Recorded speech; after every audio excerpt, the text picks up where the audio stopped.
welcome back, ladies and gentlemen, to another edition of the Peach State Power Hour. I don't know why that always cracks y'all up, but it always it's funny. does. I like it. I like it. Yeah. Hey, it's Say it well. trying to put my own flavor into this. Hey, Peach State Power Hour back here on a Sunday night, live at 7:30. The two part-timers had plans last week, tried to get y'all a show before the Super Bowl, but they both bailed on me. So hey, what about the weekend before? I was about to say, who was here the week before? Yeah. Hey, but I got a feeling, bro. I can't replace two of y'all. Otherwise, there's no show. You probably could. You can find a couple of drunks on the side of the road. They'll replace us. That's right. Then my comment section is going to be filled with where's EFA and where's Andy Stowe, and they wouldn't even. That's not productive grounds for a great show. So, but nonetheless, we're not here to debate who's the most valuable member. We all know the most valuable people are the two people on the screen with me and the comments in our comment section. Chris Taylor, two-time State Power Hour call-in star, might I add. Two great call-ins. We'll have to bring that back at some point, by the way, since we are getting deeper into the offseason. It's always fun. I know of one scrub that would help. Hey, you're always welcome. Like I said, we might have to bring back the call-in at some point here in the near future because those are really, really fun. Another legend, I don't know if Alex Page did call in. We had a time with Alex Page. Yes, he did. On his call-in. Alex Page was great. So, shout out Alex Page. Shout out Mountain Man. Hey, Mountain Man, you weren't the only one out of town last weekend. Both the fellows over here decided they had other things to do last Super week. Bowl, whatever, it's a big football game. Hey, we were trying to do it on Saturday. The biggest apparently it's a sin to do anything on Saturday, according to EFA. But you know what? I'm just gonna move on. We're gonna move on with our lives, and we're gonna get right into the show. We have Ben Bachman joining us here in about 20 minutes to talk Georgia baseball and Georgia basketball. Got a lot to get to in terms of those two things. But before we get there, let's open up. We're kind of going reverse order of how we usually do it. The Atlanta Falcons. Boys, they've made some movements. Obviously, Kevin Stefanski has been hired. He's been in place for a couple of weeks now, but we officially kind of have a look at the coaching staff.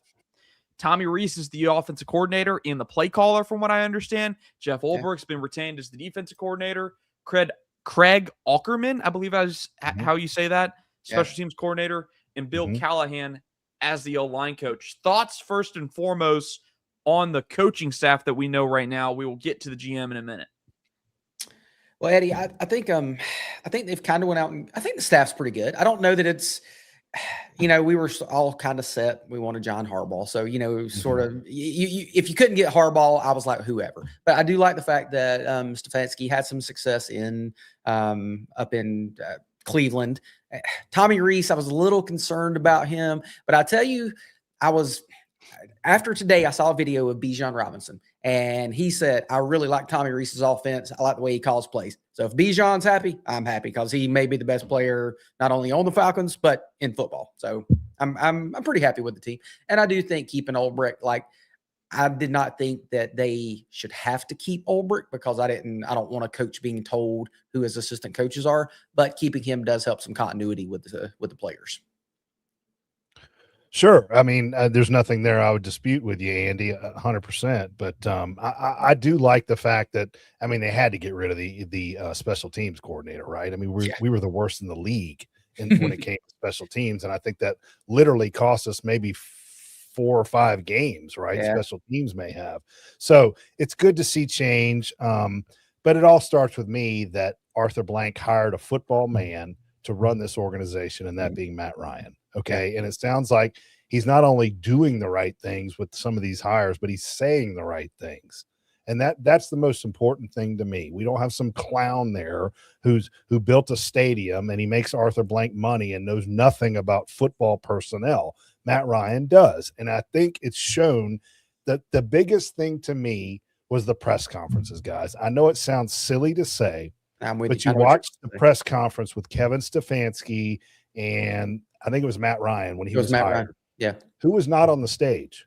Arthur Blank, Rich McKay. Now, he was in the room. He was on the front row. And he should be. He should be in the room. Exactly. That's fine. But I don't want him up there, taking time away from these guys, bullying them around and all that kind of stuff. And the same thing happened when we brought in Ian Cunningham. He did his presser. Arthur Blank was not up there.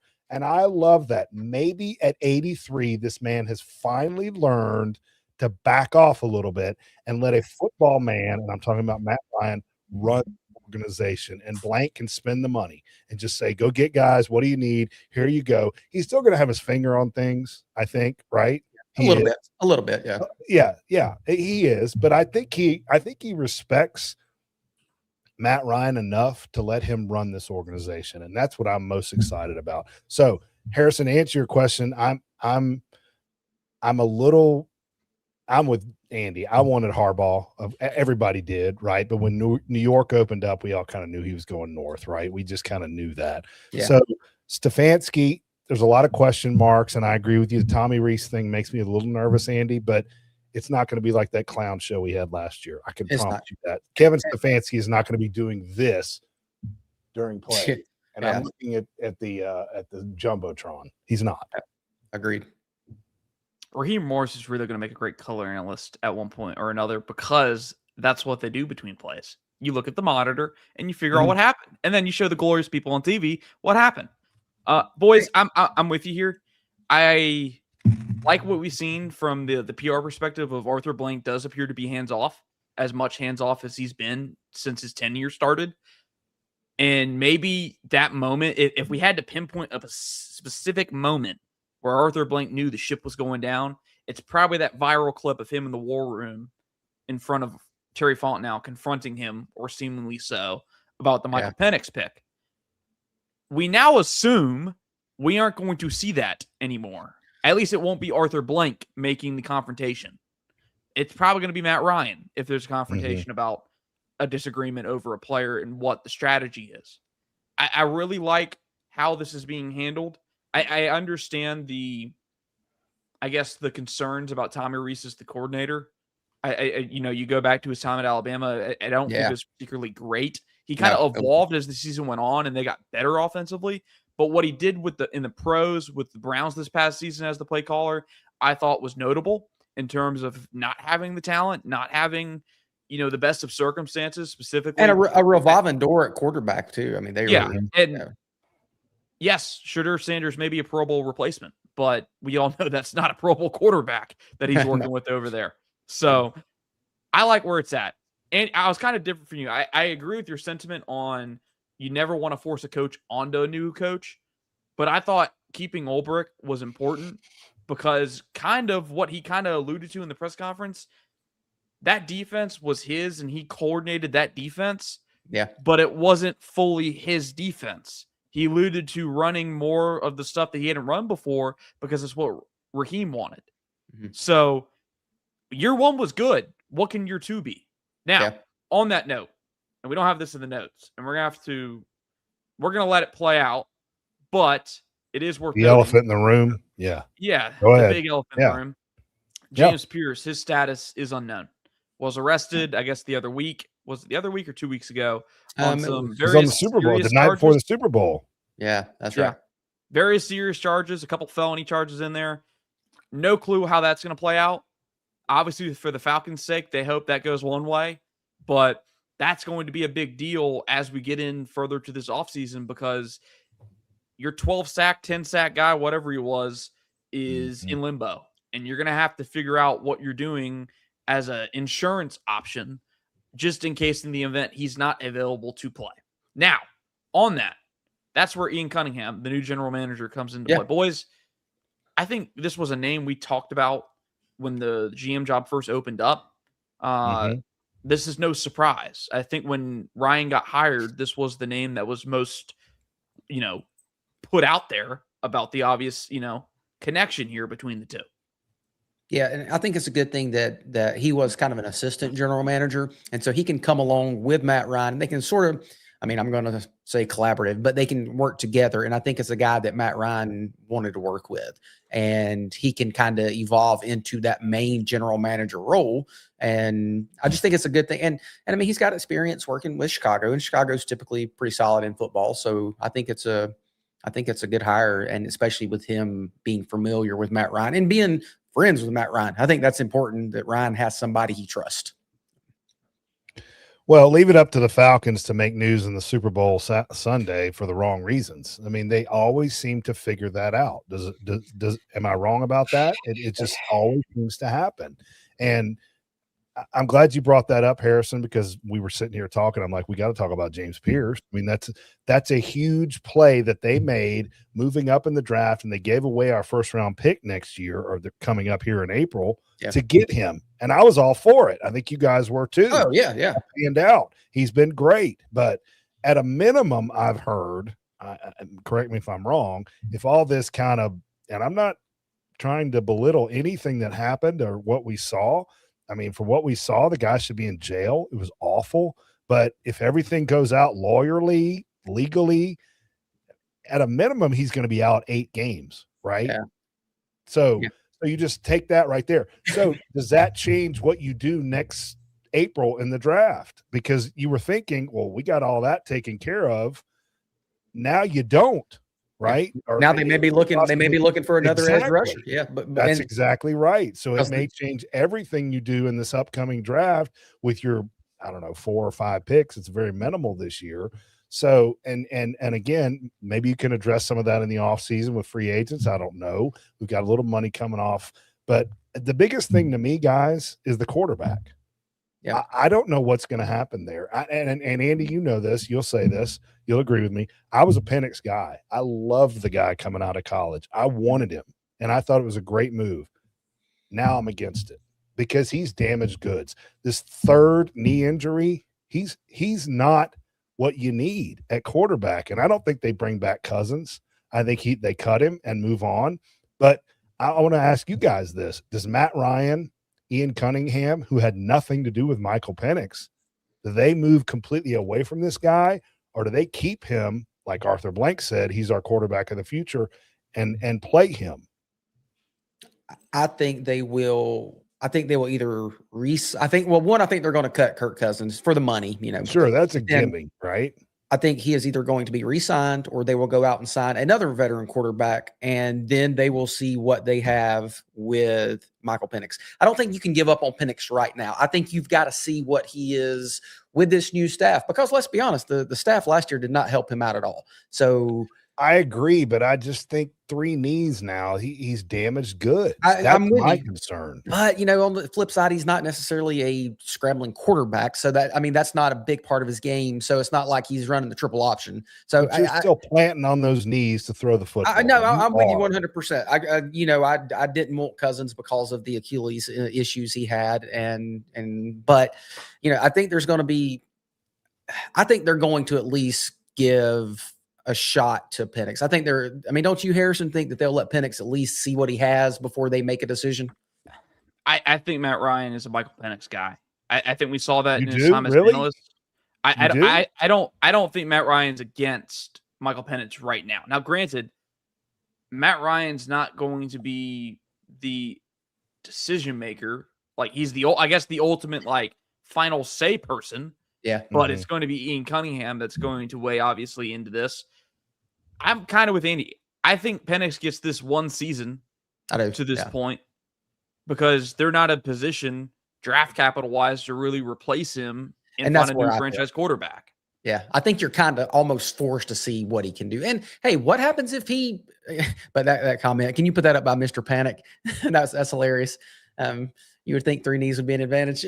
But I think they're at a point they have to, because there's not someone out there, like, let's say if they cut Cousins, and then who else is out there that's going to be great? I don't see Joe Flacco. That's about it. Yeah. Right? And that's the thing. I just don't think there's a guy out there. That's basically Cousins part 2. Is it? It is. And so that's why I think they're going to, now with Pierce out, but I think they were going to try to say, okay, we're going to be a defensive team. We're going to run the ball with Bijan Robinson, and we're just going to hope the quarterback can do it, and we're going to see what happens. So, but you have to have that Flacco or Cousins there at the beginning of the season because Penix is not going to be ready. Right. Yeah. Penix may not be ready for 8 games or something, but that's why. Yeah, that's exactly right. Yeah. That's why I think they are going to give him. Are you comfortable with a Joe Flacco or Cousins again? No, but we're going to have to be.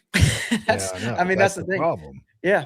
So I mean, Sam Darnold's not out there that we think. I mean, who knows? Maybe there is a Sam Darnold out there that gets cut from 5 people, and people talking about Malik Willis maybe being the next great. Why not give him a shot? Developed quarterback. Give him a shot. Why not? I mean, he's got. He is a free agent. I will be curious to see how much money he commands on the open market this offseason. Yeah, that would be something to watch. Well, before we move on from the Falcons, I did want to ask y'all. There is a growing sentiment out there that they're going to franchise tag Kyle Pitts. What do y'all think about that? I'm for it. Oh, okay. I would not have thought you would have said that. What about you? I mean, what does it cost? $14 million, something like that, to franchise? 15, yeah, it was 15 something. Yeah. What are you going to get on the open market? 16.3 million. But is he worth 16.3 million? It's 1 year. Who cares? I'd say bring him back 1 year, see what he does under this offense, and then you part ways next year. I'm as fed up as you are with him, Andy. I mean, he has not been obviously the number 4 pick by any means. I would not pay him $16 million. You might can go out and get 2 offensive linemen for that, or maybe you can get a replacement for Pierce. This franchise doesn't think that way, Andy. They don't.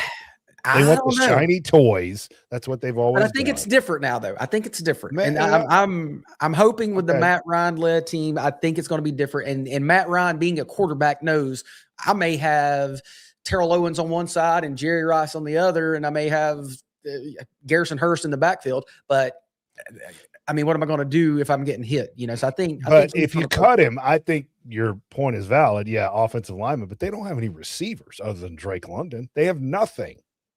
I mean, it's a burning garbage pail is what it is. No, you're right. Yeah, you're definitely right. Yeah. Do I franchise tag him? I guess the question for me is what happens with Drake London, because Drake London's contract expires after this season. Yeah, you're gonna have to pay him. So to me, I talked to Drake London first, and if a deal can't be reached, then you franchise tag London, and you let Pitts walk, because we know who's more valuable in the building, who's been more productive. It's been London. So that's where I'm at right now. I'm in a wait and see approach on Pitts. We got to figure out what's happening with Drake before we even talk to Kyle. Now, granted, I'm with people in the comments. I think 16 million, if that's what the franchise tag costs. It's 16.3. Yeah, it said that Pitts could be franchise tagged for $16.3 million, and that is from Jeremy Fowler of ESPN. So that was today he reported that. So, gentlemen, I'd do it. Why not? I will say good luck, and you can wear your blue and orange out the door back down to Florida. I understand that. So I understand. Yeah, gentlemen, we've gone 17 minutes on the opening segment, and we have like 2 minutes to hit this next topic. Do we want to cut it? Let's just talk. Let's go till 8 o'clock, and Ben can wait his ass on the sidelines. Let's go till 8. Right. It's okay. All right. The Atlanta Braves are hurt. Harrison, what are they going to do? What are we already? I was proud when I promoted the show in terms of what we were going to be talking about. It was great. I was pretty proud of this for the summer of the Braves. Injuries and empty words, because that's essentially all we've gotten this week. Injuries and empty words. The empty words being Alex Anthopoulos saying they're in the market for a playoff starting pitcher. It's not a money issue; it's a market issue. I don't know where he's seeing this at, but I'm not.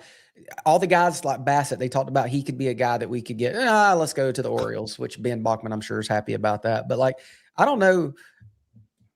Right now, if you look at the staff, they are going to have Chris Sale, Spencer Strider, Reynaldo Lopez, Grant Holmes, and Bryce Elder. And I know. I mean, Chris Sale is good Lord save me. Chris Sale is excellent if he's healthy, and Spencer Strider is excellent if he's healthy. Reynaldo Lopez looked really good healthy.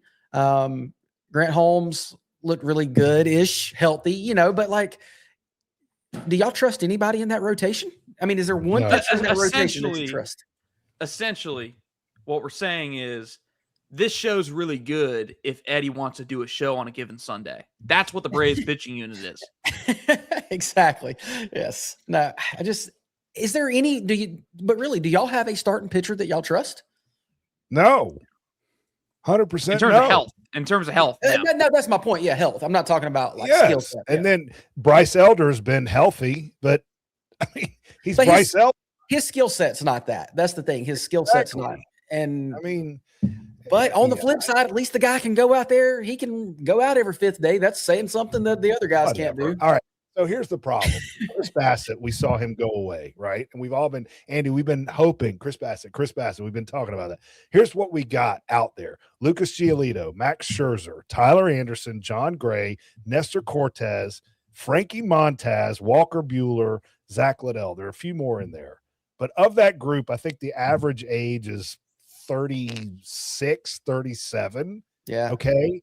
And I mean, of all that group, I would go after Walker Buehler. I would go after Walker Buehler too. Yeah. He's 31. He's probably not going to cost you a lot.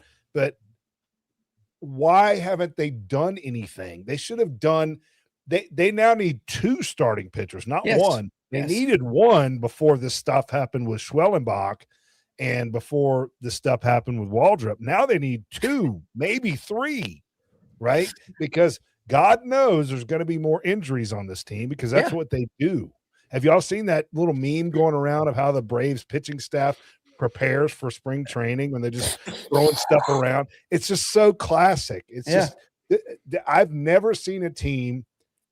Maybe this is the payment we have for 2021. We sold our soul to the devil. That's exactly right. I'm beginning to believe that 100%. I sold my soul. The Braves did too. It's over. I mean, we will never repeat that because we are cursed now. But it's just unbelievable that these injuries keep happening. Harrison, do you have any solutions for starting pitching?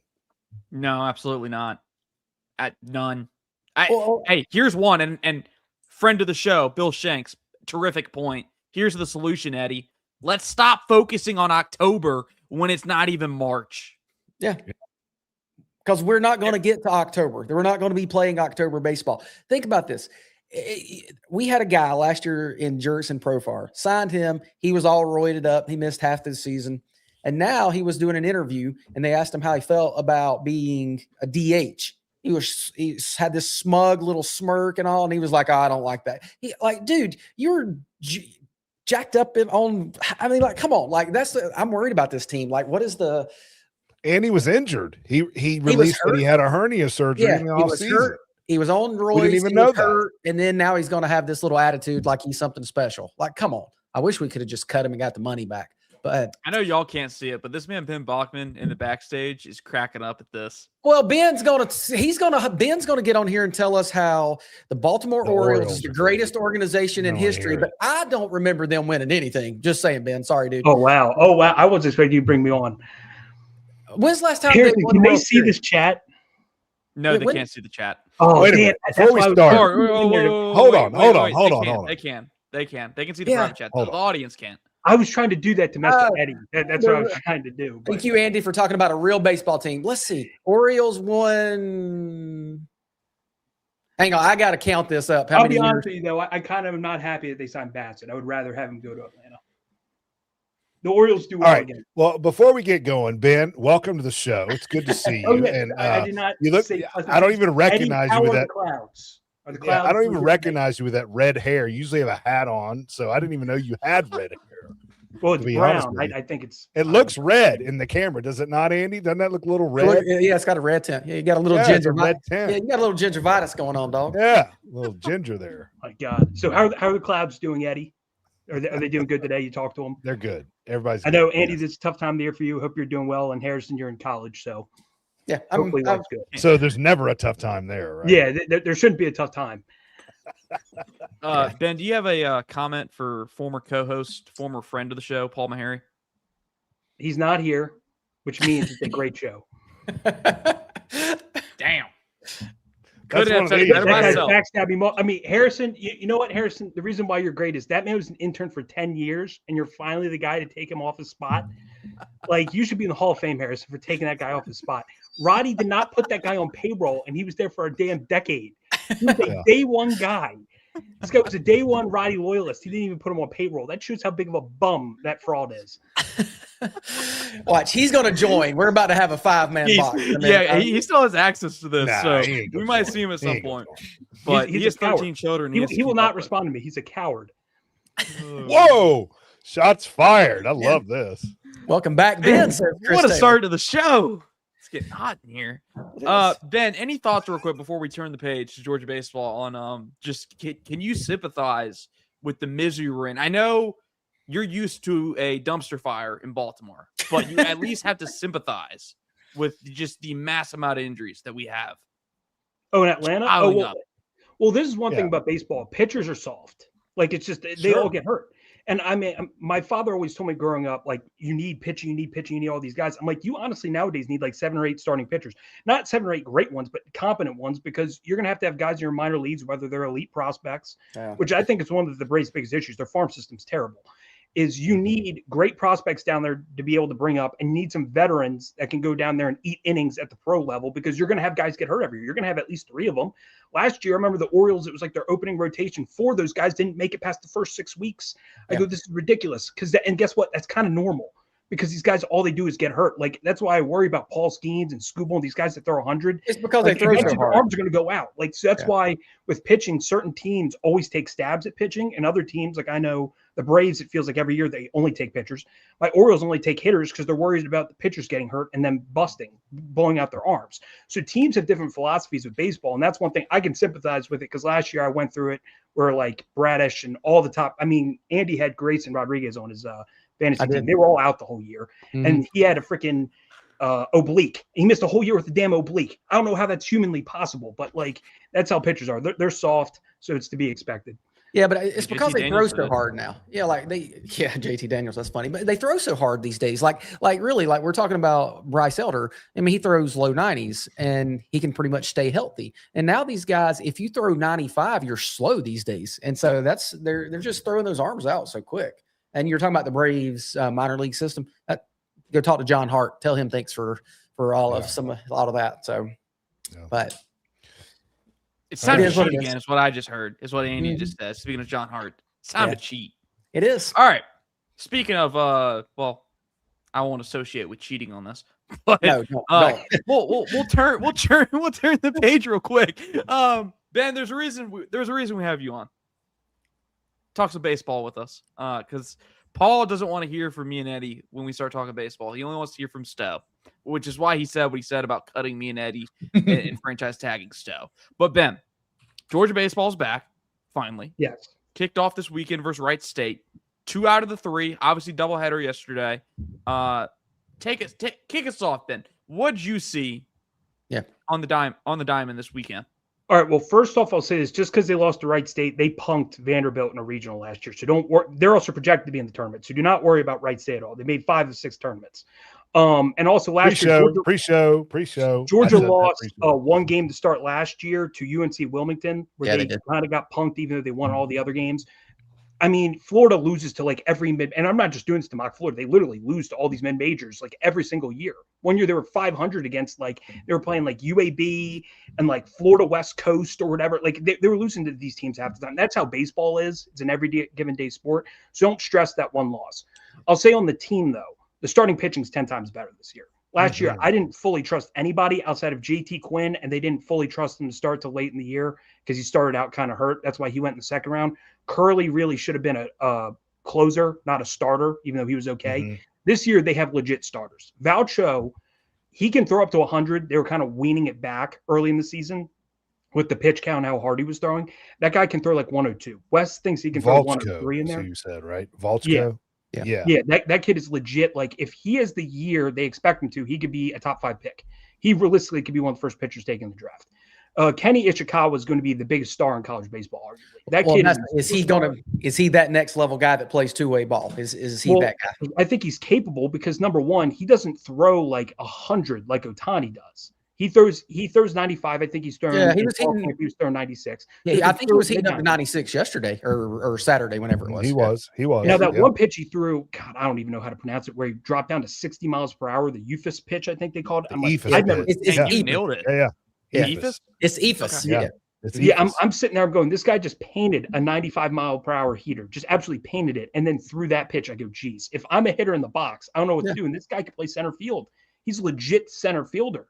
And he can hit from the left side of the plate, which one things that pro teams really like is left-handed hitters because they match up better with right-handed pitching. There's more right-hand pitching in the league, and they favor that with a lot of how the ballparks are constructed. That's why Condon didn't go number 1. He went number 3. I know it's nitpicking, but Ishikawa's that's been baseball. That's been baseball forever. That's always lefties are always been like starting pitchers lefties. It's always been like if you're a lefty hitter, a lefty pitcher, it's always been you're that special guy. I'm going to say, Ben, is you're right. The addition of all these guys are so much throwing a lot of gas, but it's the lack of lefties we had last year where we have those this year, right? The lack of lefties of both years Wes Johnson's been here. They felt like right. Both years. And the only one was Goldstein. He threw I don't think Goldstein last year even threw 90. I mean, I remember last year I said you can't start him, and I think they only started him because they're like he's the only lefty that we can throw out there in the rotation. I think that's the only reason he played, to tell you the truth. But now they have those guys. They have multiple lefties in their bullpen that they experimented with. That's why Wes really valued getting Caleb Jameson. I know he only faced 2 batters and didn't look particularly good, but he got there's one guy, Bradley Stewart. Guy throws 98 left-hander out of the pen. Like that guy's legit. Like his stuff is towards the top of bullpen arms. He had Tommy John before last season, so that's why they're going to ease him in. Like Jordan Stevens, the only pitcher who looked bad, and he's coming off an injury. That was one of the first times he's pitched the last month or so. So I was kind of expecting that. But all the other pitchers look good. Fig kind of got bad towards the end there a little bit, but like overall, he's a nasty pitcher. So I'm looking at this rotation. Aoki's the one who honestly impressed me the most, and he doesn't throw hard. I think he struck out 8 batters in 3 innings, and he only allowed like 1 base runner, no walks, and that's the key thing, no walks. The first 2 games, they only walked like 2 batters a game, and in college, that's elite. So that's the key thing, because in the third game when they started walking people, that's when they got into trouble. But the pitching is going to be far better this year. Well, Ben, I want to flip it to the other side. Go ahead. Sorry, Harrison. Go ahead. I'm sorry. And this might be hitting on you. We have a comment. Yep. First time viewer, by the way, of the Peach State Power Hour. Shout out to Obi. I'm going to assume that's Obi Kenobi. Obi Kenobi. Shout out for being here on the Peach State Power Hour. Welcome. Question: do y'all think our offense has taken a hit this season? I think it's going to be. Can I just interject here, because I was going to ask you this, Ben. That was I wanted to flip it over to the offense, because I think you got 2 superstars, one in Trey Phelps and one in Dan Jackson. I mean, those guys are beasts. I love the way they play hard. They hit the ball hard, but y'all watch out for Bryce Callaway. This guy is a badass swinging the baseball bat, and he's huge, 6'4", 265. He's a beast. But there's a couple freshmen out there you got, Ben. So talk about the offense a little bit, what you like. Let's hear about that Franklin County. Let's hear about that Franklin County. Yeah, I'll bring him up. Yeah, he's something. How about that? Bryce Callaway's actually a 2A kid too, Eddie. He's going to pitch out of the bullpen. So he's amazing. And he's going to pitch left-handed. He's going to hit right-handed. That's kind of odd to me, but he's someone who's going to benefit the bullpen a lot. Him and Oriak are huge, by the way. 2 big guys. I'll say this. When it comes to the offense, Dan Jackson was like a Cape Cod League MVP, and he was on the team last year. This year, he looks far better. Because I remember last year when he faced left-handed pitchers, he struggled against left-handed pitchers, which is odd considering he's a right-handed bat. But this year, you see the power numbers already. He's already just hitting it out the park. Trey Phelps is a superstar. I was on him since before his freshman year. I said, this guy, because he was a high-rated high school kid who all he did was hit. He had a showcase out of high school where he hit 700 over like 4 games. And this guy just constantly hit. And he's clutch. That's the thing about Trey. Trey is super clutch. Obviously, he just missed that 3-run shot yesterday. I'll interject here, Ben. I think Coach West made this a point to say, last year, Trey was kind of bouncing around position to position. He played center field. He played infield or whatever. And he has planted him at third base and made it a point to say to Trey Phelps, you can play third base. We're going to stick you there. You don't have to worry about anything else, and you can worry about hitting. Now, how does that affect the player's mindset where they know where their position is third base? Okay, I know how the ball bounces. I know what I need to do here, and I can concentrate on hitting. Do you think that helps him this year? Yeah, a lot, because he was moving to like every outfield spot and the infield last year, and they were adjusting. Like I remember last year, well, Dan Jackson's going to play right field a little bit this year, but I remember he's primarily a catcher. They put him in right field because they were mixing with the lineup so much because they wanted to get as much hitting in there. So they were fluctuating guys' positions. So like when I look at Trey, his first year actually, Eddie, when he came off an injury, they had him solely DH. And I remember the end of that first year, I think they played South Carolina. He went off. And then into the regionals, he was going crazy. because all he did was DH the rest of the year, and he was focused, and his numbers, he hit like 400 something to end the year. It was absurd. Mhm. Now that he's solely a third baseman, which is what he was in high school, where he can only, okay, I'm going to play third base and I'm going to hit. He's more concentrated rather than, okay, I'm going to play left field, right field. They might have to put me in center. I have to play second base. I can play third base. Actually, he played first too last year. He played like 3 games at first. Like That's right. they kept moving him everywhere, and now he's able to focus. It's going to be huge. And I think the one thing I've noticed is you brought up Phelps and Dan Jackson. They were both guys that were on last year's team, and you see the improvement. And that's the one big thing about the staff is they are improving players year over year. And that's something I'm not saying in another program at Georgia. But when you look at Trey Phelps right now, I think he's going to be the star of the team. But you look down, I think Ty Peebles, Andy's guy, I think he's going to be a star for Georgia. In the fall, he at one point hit, I think, 7 home runs over 5 scrimmages, legitimately against Georgia's pitching staff. And he was one of the highest rated high school kids in the country. I thought, because from what I heard, his agent's a Georgia Tech agent. I was of the impression that they were trying to force him to go pro, regardless of what the slot was. I was not expecting him to make it to campus because of that. He's going to be a star. He actually is the all-time career walks leader among Georgia high school baseball players. Well, he got drafted. He got drafted in the 20th round by the I guess it was the Toronto Blue Jays. Yeah, but him and Cole Johnson both got drafted. The Orioles drafted right. Cole Johnson, and they ended up signing Slater to Brun, so they didn't end up signing Cole. But both guys got drafted. What round did he get drafted?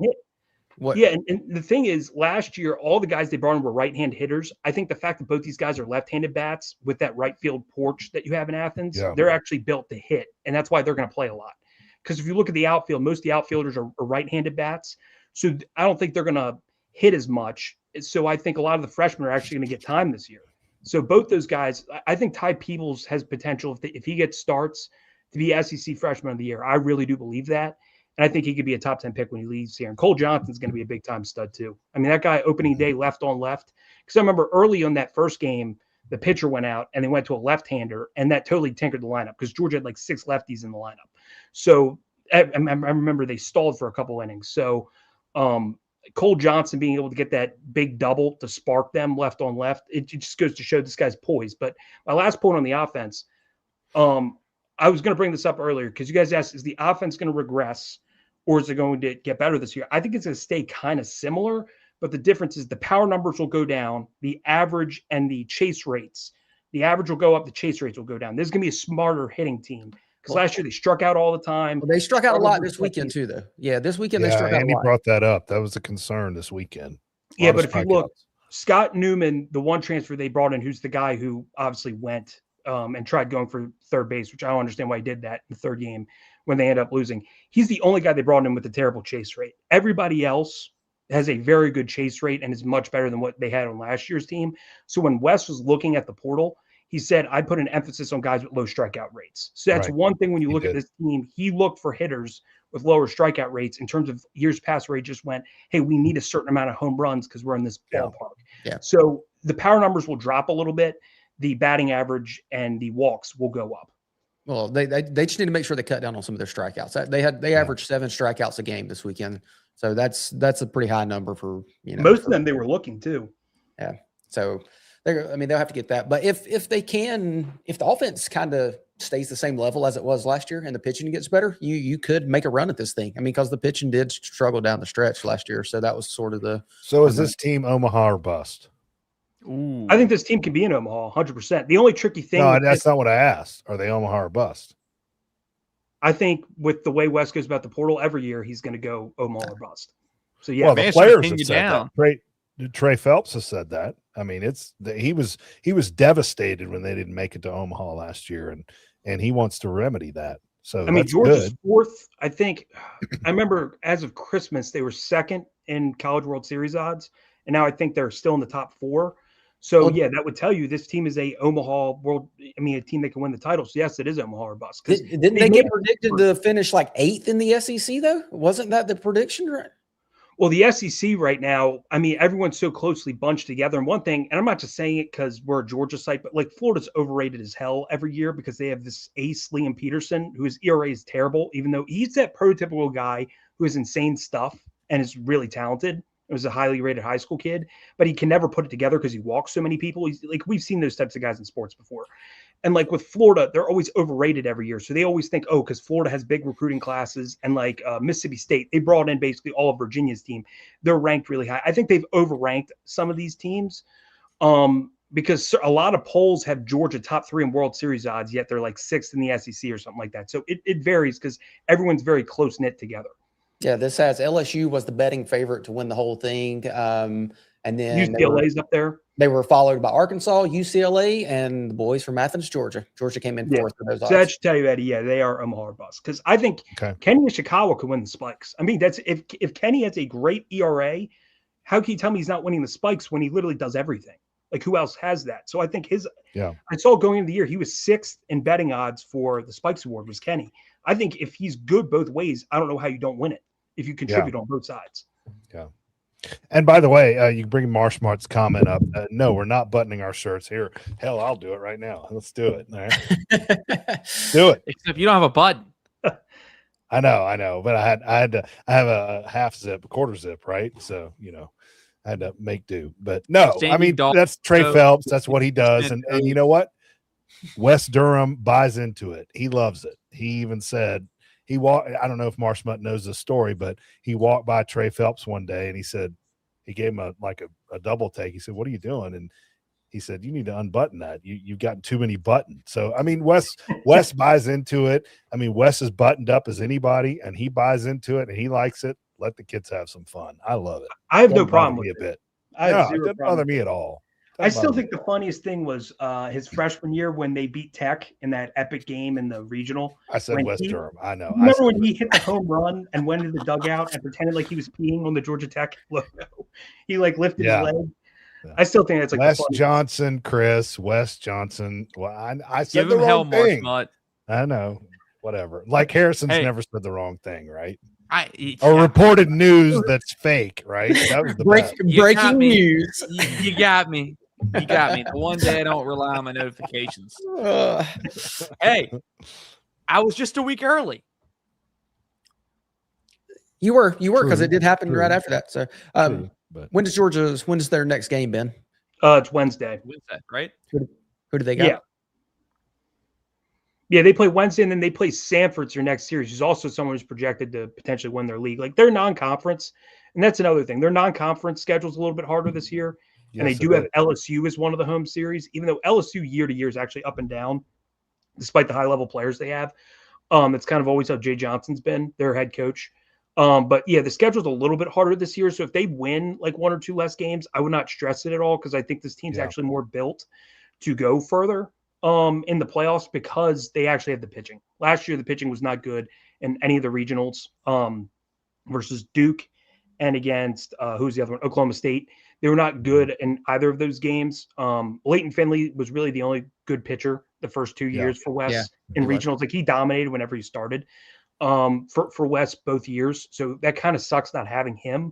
But I think everywhere else, like personally, Matt Scott is one pitcher I didn't talk about. He's someone who I think could be in the rotation. He was actually the number 2 portal transfer pitcher to Joey Vaucho, and they were teammates. He's someone that could fix into the rotation as well. So they have a lot of guys that can eat innings and start. They have 5 or 6 guys that I think can legitimately start for this team. Good. Well, who's going to be your main weekend starters this year? Vaucho. It's Volchko. Yeah, Volchko. Sorry, I always pronounce his name wrong. Kenny is probably going to be your Sunday guy because I think they would want him to hit the first 2 days and then pitch probably the third day. You would. They switched it because of the doubleheader, right? Yeah, and I think that's why Georgia also lost. I always think when you dominate earlier in the day, you kind of lose that momentum. Yeah. But and then the other one, I think Aoki might end up starting. I think he might have more starts than Fig because I think Fig might be a JT Quinn type situation, a Swiss Army knife. Well, they play USC Upstate on Wednesday, but then they got Sanford on Friday, Saturday, and Sunday. So it's 3 o'clock and 2 o'clock and 1 o'clock this coming up weekend. So there we go. Sanford, like Sanford Bulldogs. Sanford. Yeah, right. Gentlemen, we're 45 minutes in almost. We got to hit basketball, and then we have to hit football for a little bit. I know a lot of folks want to talk about basketball because obviously – there's been some the timeline was time-liming. So, but to thanks to Marshmutt to signal our topic shift, kid. Yeah. But just his celebration when he does that little, when he's, up in the air. How did that apply now? How did that apply right there? Great. Wait, he's just great. Harrison, you said we're talking about basketball. Well, Eddie had a Hawks shirt on. I actually think the Hawks could be pretty good. Is that who we're talking about? Or are we talking about I don't have a Hawks shirt on right now. Yeah. But just that one. Is that who we're talking about? Yeah. No, unfortunately not. All right. We'll save the Hawks. Let me just sum this up. So Georgia basketball, for those who don't know, lost 94-78 to 12-12 Oklahoma. Now they're 13-12. When I watched this game, Georgia started the game shooting 71% in the first half. 71% first half. 71%, which is an 8-year high. Ungodly. And guess what? 8-year high. They were up by 2. And I looked at my wife and I said, that's not good. We should be destroying this team with that kind of a percentage. And guess what? Oklahoma came out and went on an 18-0 run, and the game was over. Okay. Now we'll get to it later in the notes. We can talk about Mike White, but Ben, I want to get your immediate reaction on this game. And by the way, Harrison covered the game and he went up there and they screwed up his popcorn order and he set the damn thing ablaze. Okay. Wow. So Harrison with the it smoke, was Norman. and with the smoke, this may be Harrison's fault. So Ben, go ahead. Hey, Harrison, Rodney and Dash will send you to Norman, Oklahoma in February. That is a joke. They must like you less than Paul. But what did you want to say, Harrison? Go ahead, Harrison. Let him real talk. quick. Butter on your popcorn or no? Because if it was butter that was the culprit here for popcorn, I'm not going to hold you to it. You don't like dry popcorn. Dry popcorn is terrible. Butter is meant to be on butter the hell out of it. Hell yeah. Absolutely. Popcorn without butter is just nothing. Who doesn't eat butter on popcorn? That's Mr. Acworth, probably. Harrison, I'm kind of confused why you asked that question. I just said I did. You did yesterday, sir. I am so lost. I don't know. So are we going to get to the game? Yes. I'm sorry. I'm sorry. Go ahead. The one positive, I would say, event any of the players, Kareem Stagg, I thought he had one of his best games, and he's developed. And this is one thing I've noticed because I was talking to someone who also longtime Georgia basketball fan that I was talking to just to get his take on it. I've noticed that when it comes to Mike White, all of his teams, the only good players are the ones that he gets out of high school. All the transfers are either already finished products and they regress. Almost all of them. None of them ever wow me. Like if you look at the best players under Mike White last year, was Asa Newell, he's a high school kid. Silas Demery last year, high school kid. Blue Kane, even though Blue Kane honestly is not good this year. I'm sorry. He's a 3-point shooter. He's shooting in the 20%. But his first 2 years, he's one of their best players, high school kid. Now we get to all these portal kids and all these guys that get there, they're okay to start, and then they just regress. It's like they get to his coaching and then unless White has the time just to coach him from day one and have him his way, they do not develop whatsoever. So all these portal guys, and by the way, here's a fun fact. You know how many high school kids he has signed for this next season? He has none. 0. So that means he has to take all portal kids and they all suck whenever they're coached by him. So now this is going to be a big time problem. So I look at the game yesterday. I think they have a lack of bigs. Samto Cyril, you can't trust him. I don't think he's elite offensively enough unless he has an open dunk. And he has so many dumb fouls, and especially early in games. And he's your only legitimate big. So you have no depth behind there. So I think they get killed on the rebounds, which is honestly their biggest issue. They can't rebound whatsoever. And if you can't, that's going to kill you in basketball. The 3-point shooting is average at best, if you even want to say that. They only have 1 or 2 guys that I even trust at all to shoot. So when I look at Mike White and I look at this team, yesterday was a microcosm of it. They can't rebound. And you have a team in Oklahoma, by the way, their coach and their program sucks. It just does. And you got embarrassed by them. They're not good at all. So I liked your point on Stagg because, Ben, I think we all agree. Stagg should be in the starting 5 going forward. For what the team is now, having a guy who can play inside and out and be an extra shooter. You have 4 shooters on the court. Well, guys who can shoot. I'm not saying they're good shooters, but 4 guys who can legitimately shoot the basketball from beyond the arc, I think opens up Samto's game a little bit in terms of taking that extra body out of the paint. I like what we saw out of that. Now, the issue is I think Stav obviously gives up a little bit defensively. I think we saw that kind of got blown by a little bit.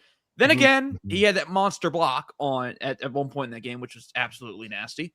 But I think Stagg needs to be in the starting 5, and it needs until Wilkinson comes back, which is another elephant in the room. When is Wilkinson coming back? Mike White said he had no idea on when he'll be back.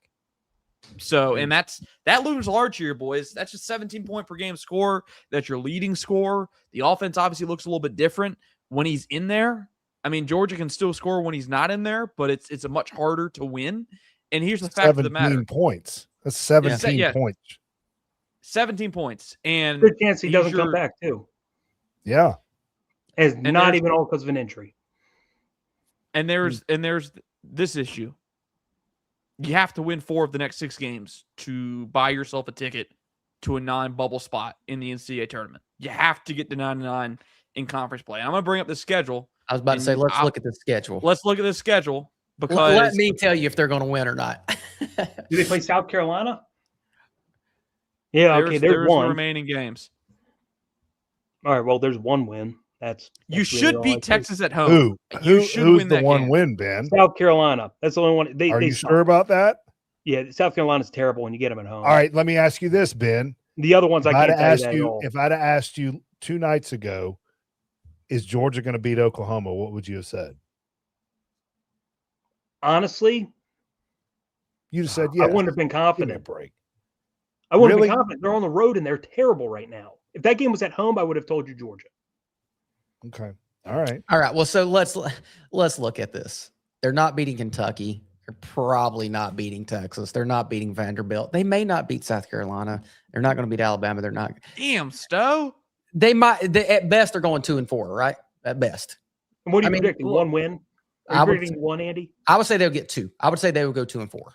So okay. So this who is South Carolina and who then? Because you said. Alabama's at home, so I'm gonna give them that. I'll give them a shot at that one. But Alabama's good. They're good. But they're at home, and Texas is at home, so that's the only thing I can give them. I mean, they should beat Texas. They should beat Texas at home now. Granted, Texas has won, I think, 6 straight now. Yeah, they've won a lot after. Yeah, Kentucky's getting hot at the right time. Like those are 2 teams that early Kentucky's in the year getting good. Yeah. Yeah, early in the year, you look at that, you say, hey, you have a really good chance in both those. But now it's like those teams are getting hot at the right time. Vanderbilt on the road, that's a ranked opponent. Who knows? They're not going to beat Vanderbilt. You should 100% beat South Carolina. And I get it. It's on the road, but you should beat Mississippi State. All right. So let's play best case scenario. They win 3 of these, and they get to the tournament. Ooh. Oh, you're back. You're cut out. Am I back? Can you hear me now? You're back. Yeah. Okay. You're back. Just repeat what you said. You get to the tournament. That was okay. If you get to the tournament, is this team making any damn noise? Any? No. Exactly. Let me ask you. Who cares? Well, hang on. I mean, let me ask you that because, and y'all know I'm not the biggest Mike White guy, but if he gets you to the tournament 2 years in a row, is that a success? I mean, relatively speaking, yes. Yeah. Okay. All right. Georgia basketball has been a disaster. Okay. Let me ask you again. Okay. Is that good enough? Is that good enough for you as a fan? You, Ben, as a fan and as someone who works for basically writing or, reporting on the team, is that good enough for you? Or do you think that we can be better than a perennial team that can get to the tournament but not go anywhere? Do you think there is Mike White good enough to do that, and is that acceptable, or do we need to make a move to get someone that can maybe win a game in the tournament, maybe win 2 games? That's pie in the sky. There's no move that is going to happen. All right, well, that's my question then. Okay, so Mike White is our coach for the next 5 years. I can tell you right now. Is that acceptable for you though? Is that you as a fan? Okay, no. All right. We're not, Andy. We're not saying national championship. No. I'm not saying no. I'm with you. Get me to the second week or the second game. Okay. In the tournament. What if you ranked a couple years? Where you finish where you're comfortably in by a large margin? Yeah, that too. But what if they get in this year and they get put out in the first game? That's not acceptable. It's just an okay year, I guess. For this season, I guess it's. I mean, look, right now Joe Lunardi has them playing St. Louis and St. Louis as the 10-7 matchup. Like, I get it. You should win that game. But Paul says no way he lasts 5 years, and I don't think he does either. I think he lasts one more. I think next year's his last year here in Athens. Have you seen his buyout? I don't care. They pay it. They have enough care. Really? 15 million. Yeah. Look, somebody's going to come up. There may be, who knows? There may be some. Maybe Ben can get in. I can also say, and this is kind of a bad thing for him, but I can tell you there's a couple boosters that he has lost support with, which is kind of alarming when it comes to giving money for this team. And I think if Josh Brooks knows that inside baseball, I got to make a move. Because I think the dream scenario is you get a really good in-game coach. Because with the way the portal is, you can get a bunch of experienced players. Yes. Get the best in-game coach possible. You don't need to get this all-world recruiter. You don't. Especially in basketball. In basketball, you play 5 dudes. Yeah. You can get it. Like, look, Ty Golden, the guy from Florida, is a freaking nerd. They got this guy from a low level who's a nerd who won a national championship going from, I forget what program he was at, but he was at Oakland. He was at Oakland. At Oakland to Florida, and he's the national champion in 2 years. Because we hired the coach they were about to fire. That's why. Then get one of your big boosters to foot the bill to get you just an average SEC roster, and you can make a run that's respectable in the tournament. It's all you have to do. I think you can easily turn Georgia into a competent program within a year. I'm being dead serious on that. Okay. Because I'm with you. Could you do that? Could you do that with Mike White if you get somebody who's no? Okay. He's not a good coach. Wait. Define competent. What do you mean? Competent when it comes to the roster? Like, define competent program in terms of what San Francisco. What in your mind is a competent program? Yeah. A team that's consistently in the tournament, and I would say at least every other year ranked for most of the year. Okay. And they could be ranked in the 20s, but that at least is a solid team. That's a tough out for everybody. Yeah. That's all Georgia really needs to be. Georgia's never going to be a top 10 team every single year. Like anyone expecting to be Nate Oates, what Alabama did there, you're not going to get that. Or if you do, you're really going to have to luck into it. But we're just saying be a consistent tournament team every year and have some of those teams feel like they can actually make a respectable run. That's all me and Eddie are asking for. We're not saying they need to be a dynasty or anything like that. No. Yeah. And that's my one very quick point on Mike White. Every single year, it's the same deal with him where they start off strong. I feel like I hear Eddie on here talk about, this team looks really good in the preseason. First couple SEC games, they win. And then by the time you're in mid-SEC play, the team falls off every single year because the team regresses. What does that show you? He's not a good coach. They figure him out. And as the year goes on, his players get worse. Yeah. So is this Mark Fox part 2? Is that what this is? I would say Mike White's a better person, which has kept him in this spot. But yes, he's basically Mark. Who gives a crap about that? Yeah, Mark Richt was a great guy. Who cares? That has nothing to do with anything. Such an incompetent recruiter. Like there were guys that he brought in that he never talked to, and he was scared to literally recruit kids.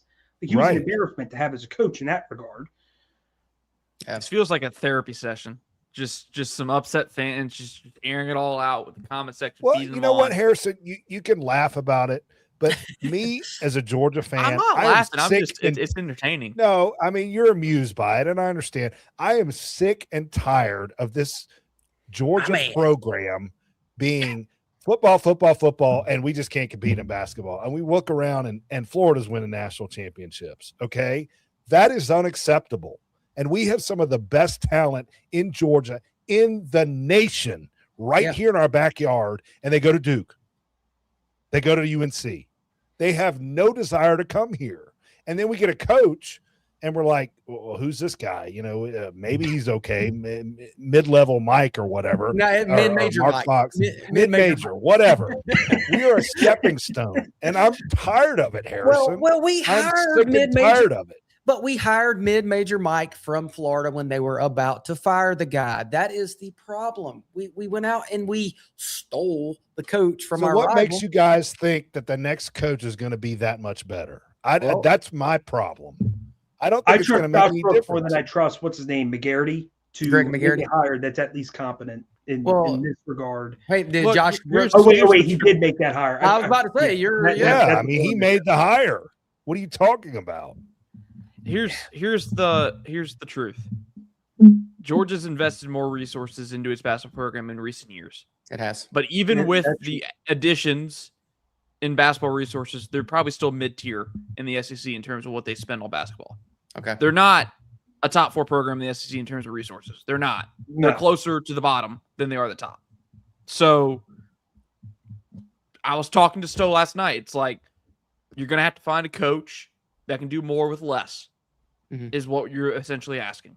Because you're probably never going to spend. He talks to Stowe. 4. He doesn't talk to me. So, well, I'm part of the show. You don't ever answer your damn phone. We don't like you. That is absolutely untrue. So. Mike White had Dusty May as a lead assistant for him. He goes to Florida Atlantic, has them in the Final Four, and then in like the Sweet 16 at Florida freaking Atlantic. Is at Michigan. They're the best team in the country right now, or like number 2, I believe, at Michigan. Dusty May is. So you look at that. A guy from Florida Atlantic has gone to Michigan. Now Michigan looks like one of the best teams in the country going forward for many, many years to come. So you can get a guy from the mid-major level and turn him into a great coach. That's my point. There's a lot of luck into it, but you can flip a basketball program very quickly. Yeah, you can't. I like to call Mike White mid-major Mike just because I think it's funny. But you can get a mid-major coach and it's okay. But you need to make sure that coach is not proven at an elite level like Florida that he sucked, and he proved it. And we said, hey, we're going to hire that guy. That was the dumb. That was stupid. So let me ask you guys a question: where would this program be, and is this Mike White's fault? I don't know if it is or not. If R.J. Godfrey and Silas Demery are still in this program, where are we now? Well, you're better. Probably by like a game or 2. Yeah, you're I'm better. not, a game. I or 2? don't think RJ Godfrey's that good. Isn't it Paul that was hyping up RJ Godfrey? I think I listened one day when he Paul's was an idiot. Who cares? Who cares? Yeah, but Godfrey couldn't score. Paul is the punching bag tonight. Holy. Yeah, but I think Paul was brought like, him up. I love you, Paul. Score. There were games he was in the starting lineup with like Silas Demery.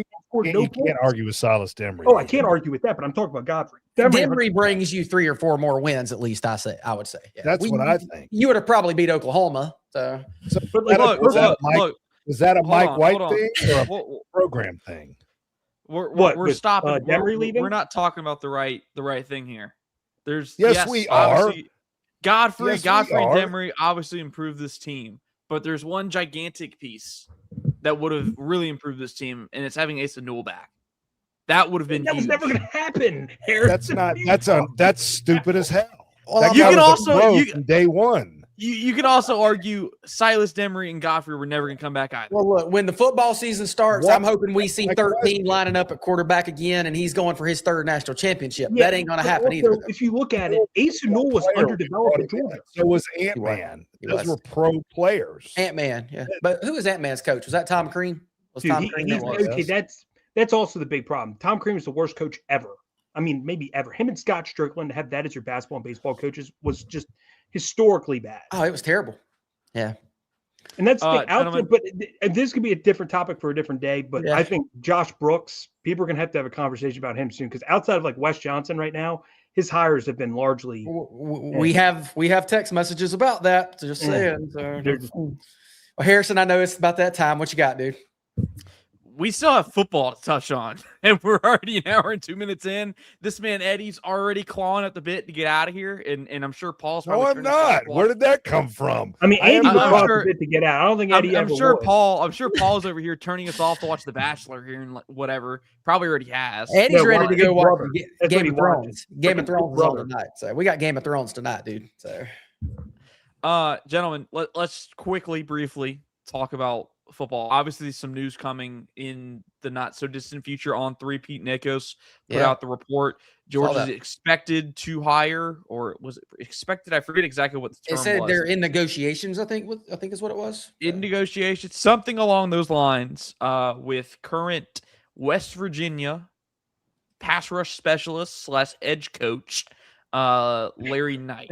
This is a young coach, guy who has ties to the state of Georgia, was an Augusta, Georgia native, coached at Georgia State, Georgia Tech, now been at West Virginia for a month, got hired in January, and is expected, Georgia's working to hire him as their new outside linebackers coach. Just immediate thoughts briefly on that.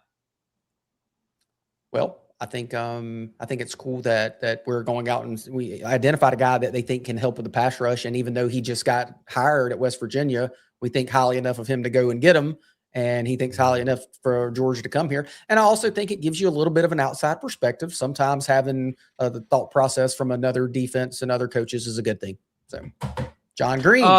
John Green, we're gonna send Ben Bachman to meet you down in Cartersville tomorrow. You need to meet our newest guest on the show.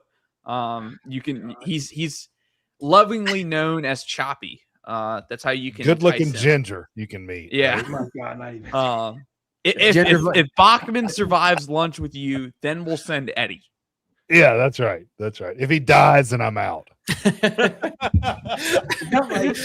Harrison, I don't know if you ever got message from that guy, but have you ever heard of like the fast food chain Crystals? The guy yes. on our board. He messaged me. He literally offered to send me stuff.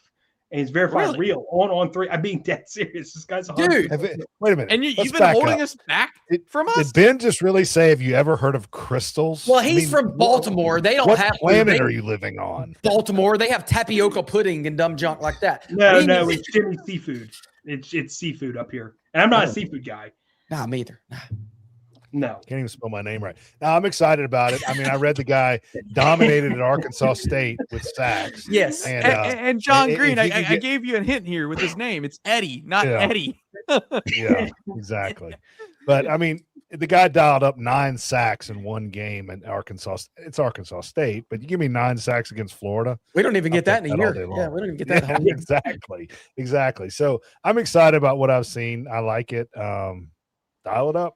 Let's go. I would get good in-game coaches now versus recruiters. Kirby used to model his staff around recruiters. That's right. That's a good point, man. Now go and get the best in-game coaches. Well, like if you can get him, and also another thing, the scheme I think has to evolve a little bit because I think they kind of hold the pass rushers back. If they can evolve that a bit and let this guy really coach the pass rushers, I like the hire because he's a guy who produces numbers, and that's the thing that Georgia needs to do. Because if Georgia has a pass rush, I like the run defense. I actually think the secondary got better late in the year. I think next year could be a special defense if they have a good pass rush. Agreed. That's really is all that's going to be lacking. Ben brings up a great point. I mean, how much has this shifted from we got to get the guy in here like a James Coley, for example, that can recruit the hell out of people. That's not quite as important now. We need coaches in here to coach these guys up because it's not only bringing them in from high school, but it's more so bringing him in from the portal. Yeah, now it's the portal. It's the portal. I mean, that's a great point he makes. Yeah, absolutely. you're not recruiting guys like you used to. You're just recruiting with money. It's all about the money, and it's about getting the guy that's got a year or two. And they still need to be developed, even if they're coming in from the portal, right? Yep, so coaching may be more important going forward. So that's, you know what's more important than all of that? A crystal burger, maybe a crystal money. That's it. Well, I thought Paul was going to pop in here. I did too. And that's what I thought you were about to announce. Gutless turd. I told you he's a coward. It would have been awesome if Eminem hopped in here. No, it would not. He would have been on the couch with us. There would have been innocent children having to look at his face. In honor of Paul, I'll give the. There you go, Andy. There we go. Eat some mold while you're at it. That's right. I'm gonna go get some mold, Paul, just for you. By the way, we now know that Ben has a connection there. So if Crystals does want to sponsor, or anybody want to sponsor Peach State Power Hour, feel free to reach out. Like we've said before, Twitter. If you can find us on Facebook, why not? Although it's more difficult. On the vent, message us on the vent, or there. Just put your. We're on iTunes now too, right, Harrison? We are on iTunes. We are on iTunes. Oh, wow, a boy. Leave a 5-star review. That's right. But yes, Crystals in particular. If you do want to sponsor it, we will arrange to have a Crystals burger, a slider eaten on each and every show. I want a crystal chick and a crystal pup and some fries. So let's do it. All right. We'll save the demands for later. Let's build the relationship first, sir. But yeah, feel free to reach out. I know a good insurance. Yes, Mr. C. Taylor. Mr. C. Taylor. C. Taylor want to sponsor? The first time me and Paul did this show, Paul's like, I think we need a sponsor. You know what he did? He put his own freaking company as a sponsor. I go, you're sponsoring yourself.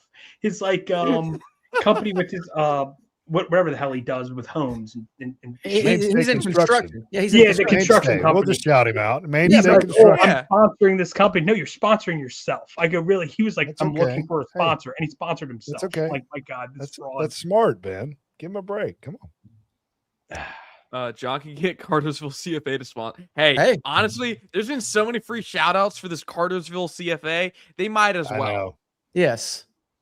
John, if you do swing that, all three of us, and even we will Choppy come to Cartersville. We will come up we'll- there and we will have lunch with you, and Eddie will bring his guns and all that stuff. But just you got to protect us. So, Oh, I packed. Believe me, right on my ankle, baby.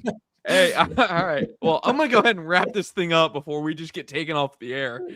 For whatever y'all say. Guns are legal. Guns are legal. Yeah, really. I know. But we probably don't want to be talking about it here on the show for a football, basketball, baseball audience that may or may not have young kids listening. Which, if they are, we appreciate y'all for being here. Yes. Ben, appreciate you for coming on, talking sir. Georgia baseball, basketball, and Good football stuff. with us. Ben, while you're here, go ahead and give yourself a free shout out while we're up on here before we head out of here. As a legitimate paid member, unlike Harrison, who is an intern, I'm going to shout out our site at Georgia. Well, now it's on 3, but shout out the what's it called, UGA Sports on the Dogs Vent. I know I just got lost. What a promo. Whatever it's called. It wasn't called. What's it called? I haven't shouted it out since we were solely rivals, so I'm always confused because whenever I click on it, we're always on 3. UGAsports.com. UGAsports.com. It's right behind me, Ben. You see that behind me? It's also behind me. Yeah, it's also behind. Oh, whoa. Quiet the floor. Bum, God, bum, come bum. on. Jesus. There's Slim Gotta Shady. take 40. Oh, kids Look might at- watch this show. They do not want to have What to is see that, man. this? Look They at do not that want to have face. to see that. What up? What's going on, Mr. Mahari? How you guys doing? Paul, is that pot great, on buddy. the What is this? behind you? Is that pot? No, it's a potted plant. It's a potted plant. All right, I'm wrapping this up. We'll talk off camera. We'll see you next week at 7:30. Oh, yeah. But just a celebration when he does that little, when he's, up in the air. He's just